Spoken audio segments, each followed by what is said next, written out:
За Тэмүүжин гишүүний энэ өргөн барьсан асуудлыг бол дэмжиж байгаамаа бас гишүүдийгээ бас дэмжиж өгөөч гэж бас хүсье.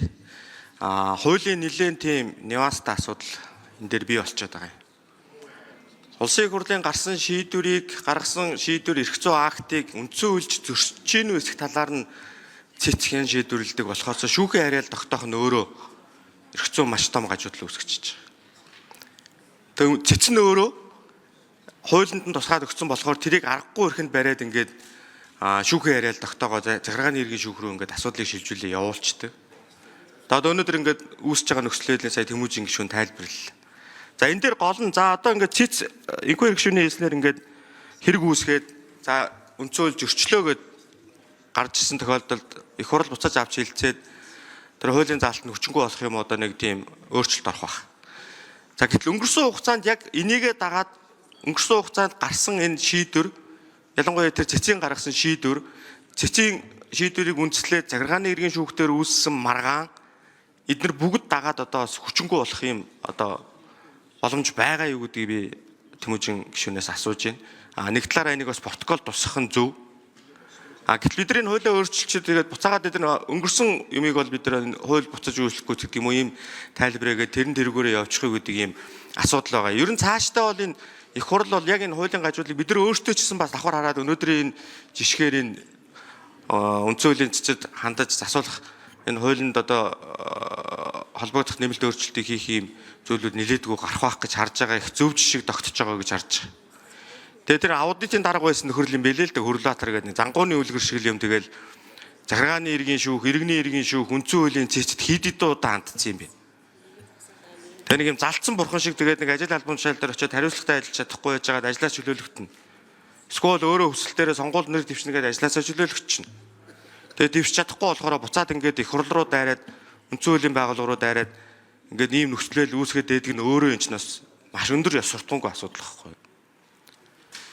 Тэгээд энийг нь бий болох боломжийг нь олгоод өгсөн энэ хууль эрх зүйн актыг бол одоо бид нар засах зөв гэж харж байгаа. Тэгэхээр гишүүд энэ дээр бас дэмжиж өгөхийг хүсэж байна. Баярлалаа. Баярбатар гишүүний асуулт бас хууль зүйн байнгын орон дээр гарсан. Сайн зэрэг гишүүн бас яг энэ агуулгатай асуултыг асуусан. Улсын их хурл өөрөө хуулиа өөрчлөөд асуудлыг шийдэж явчих болно шүү дээ. Бидэнд тийм эрх байгаа. Санаачлаа явах уу гэдэг ийм хувилбарын тухай ярьсан. Хууль өөрчлөгдсөн ч гэсэн нөгөө цэцгийн гаргасан магадлал өөрөө өөрчлөгдөхгүй. Цэцгийн гаргасан магадлал ямар тохиолдолд өөрчлөгдөх вэ гэхээр цэц магадлалаа эргэн харахын тулд нөгөө энэ хуультай холбоотой асуудлаа шийдэх ёстой. Энэ асуудлыг шийдэхин тулд гарсан нь юу вэ гэхээр улсын их хурлаас ямар нэгэн хүсэлт ирэх ёстой. За энэ гурван одоо нөхцөл одоо давхарцжээж сая цэцгийн гаргасан магадлал тэр магадлалын дагуу шүүхтэр явж байгаа процесс өөрөө зогсох ёстой. Тэгээ яг харахгүй сая Баярбатар гишүүний хэлдэг бол жоохон өвөг байгаа юм. Тэр хүний хувьд бол Монгол Улсын ерөнхий аудитор байсан. Монгол улсад хүчин төгөлдөр үйлчилж байгаа сонирхлын зөрчлийн хуулиар ерөнхий аудитор хүн төрөөс баталгаа гарсан зээл хүртэж байх хориотой байсан. Гэтэл мань хүн өөрөө жижиг дунд үйлдвэрлэг дэмжих сангаас зээл авцсан. Санхүүгийн одоо хариуцлагыг хамгийн дээр нь зогсоод хянжих ёстой хүн өөрөө очиод зээл авцсан ийм асуудалд хөндөгдөөд тэгээ улсын хурал дээр нэлээд хилцүүлэг болоод тэгээд дээр нь өөрөө бас улсын хурлын ээлж сонголт нэр дэвших сонирхолтой байна гэд өөрөө хүсэлтээ өгсөн бас хариуцлага хүлээх гэдэг хоёр үйл явцсан давцаад чөлөөлөгдсөн.